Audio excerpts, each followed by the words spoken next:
I found a video online that Saylor was explaining Bitcoin in detail. That explanation is superb, and I believe it's going to help you a lot understand the concept of Bitcoin and what Bitcoin actually means. In this video, he went further to explain Bitcoin as economic energy and also relating Bitcoin to what is happening in most countries today in terms of excessive printing of cash causing inflation and in most cases hyperinflation. So what you can do to actually overcome inflation and hyperinflation in most countries right now is by holding Bitcoin. This explanation will save you a lot of money if you watch this video all the way to the very end. And it's also an informative video that will put you on the edge of strategic investing. Consider supporting this channel by leaving a like for this video, subscribe right now, and turn the bell notification for more crypto videos like this one. Also check the channel for other crypto content. Join our Telegram channel with a link in the description and also in the pinned comment. You did a lot of work and now you want to save up your money so that sometime in the next 10, 20, 30, 40 years you'll be able to afford to live. So you're storing economic energy. You could think of money as economic energy just like you could think of fat as organic energy. You eat a lot, you store fat, and now if you have to go without food for 2, 3, 4 weeks, you're not going to starve to death. If you can't form fat cells, you're type 1 diabetic. A type 1 diabetic can't store organic energy, and they dwindle, and they will starve to death. It's a just horrific disease. Being able to store fat isn't a bad thing. We think it's a bad thing, but actually for most of human history, right, the number one reason you died is you starved to death. So what is the role of money? It's like you did a lot of work and now you want to save up your money so that sometime in the next 10, 20, 30, 40 years you'll be able to afford to live. So you're storing economic energy. You could think of money as economic energy just like you could think of fat as organic energy. You eat a lot, you store fat, and now if you have to go without food for 2, 3, 4 weeks, you're not going to starve to death. If you can't form fat cells, you're type 1 diabetic. A type 1 diabetic can't store organic energy, and they dwindle, and they will starve to death. It's a just horrific disease. Being able to store fat isn't a bad thing. We think it's a bad thing, but actually for most of human history, right, the number one reason you died is you starved to death. So it seems pretty intelligent that when you get excess energy, you can store it and hold it for a while. Now let's imagine a person as an economic diabetic. Where do you see that? In a society where the currency is collapsing and hyperinflation, the Weimar Republic, famous example. So you work, I pay, in Zimbabwe they had it, in Venezuela they had it, in Nigeria they're getting it right now.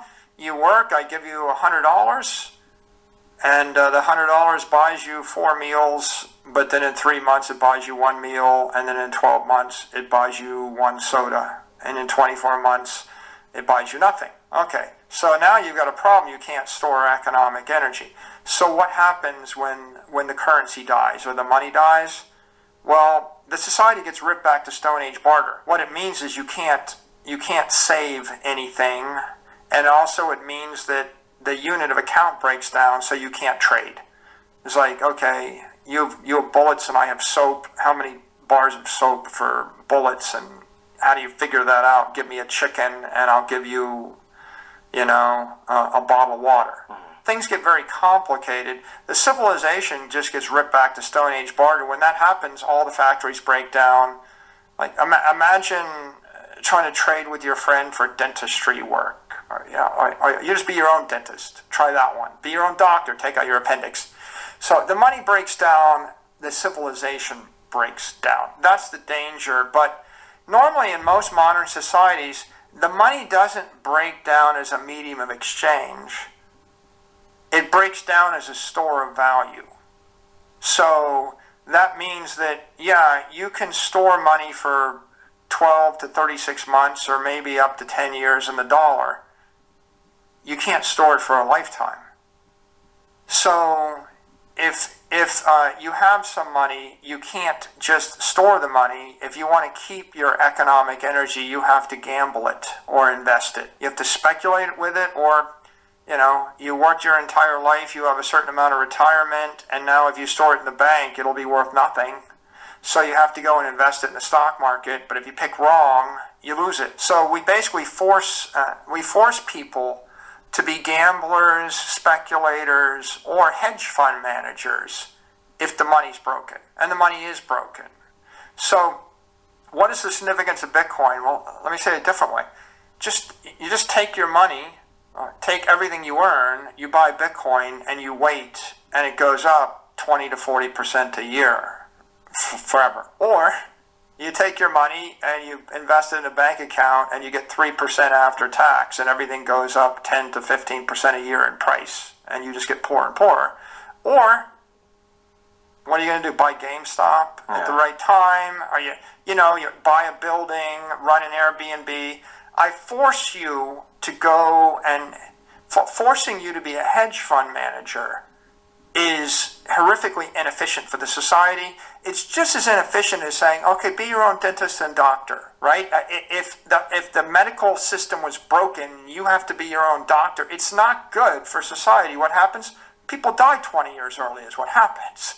So when you have to be your own banker or be your own hedge fund manager, what happens is you just get poor, or you lose faith in the future. If I told you your money was going to be worthless in 36 months, what would you do with it? You would spend it. What if I told you your money's going to be worthless next Monday? You would go out this weekend, make a decadence weekend, and you would just blow it all. You would buy anything.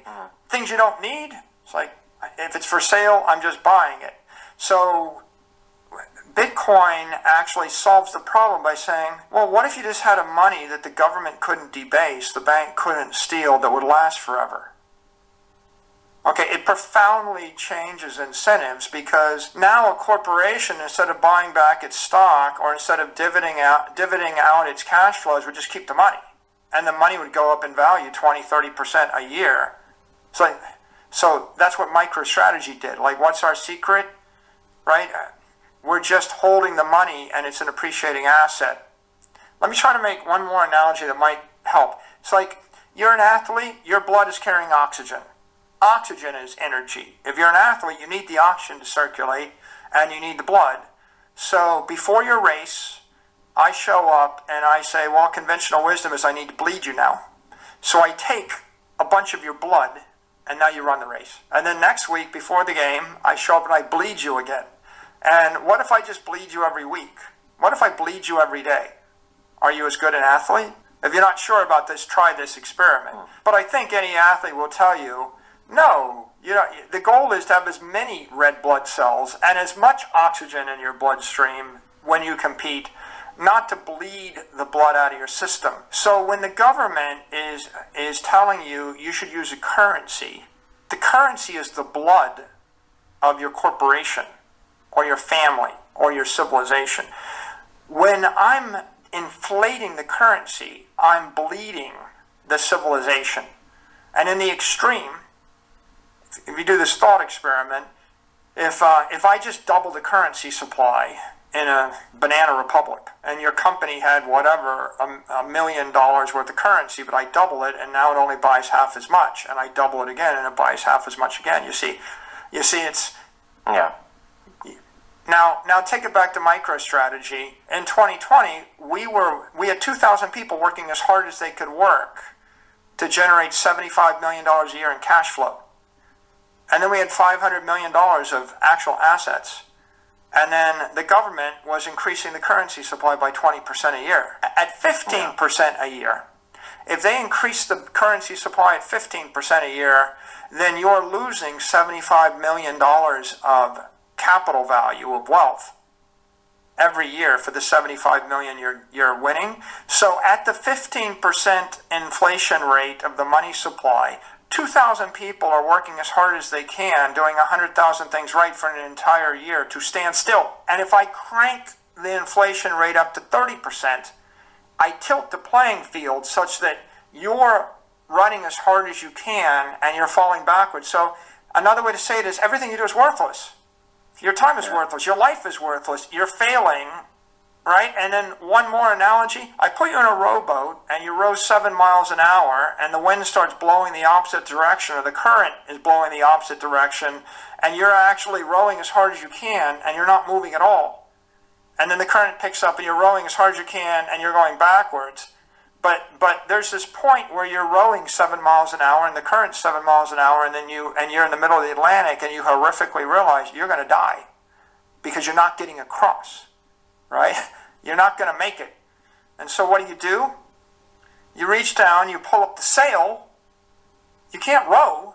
You can't row against current. You put up the sail, you catch the wind, and let the wind blow you. You're going to have to change the way you do work. In an inflationary currency, right, you probably can't outwork inflation no matter how hard you work. Unless you can grow your revenues. If you ask your boss for a raise 20% a year, and you get it every single year, then yeah, maybe you can outrun inflation, but most people won't be able to do